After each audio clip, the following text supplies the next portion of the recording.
Oke, bocah predator teman-teman. Nah, ini adalah bocah predator grade B ya.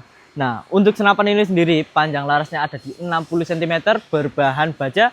Lalu untuk tabungnya berkapasitas di 500 cc berbahan duralium seperti ini ya.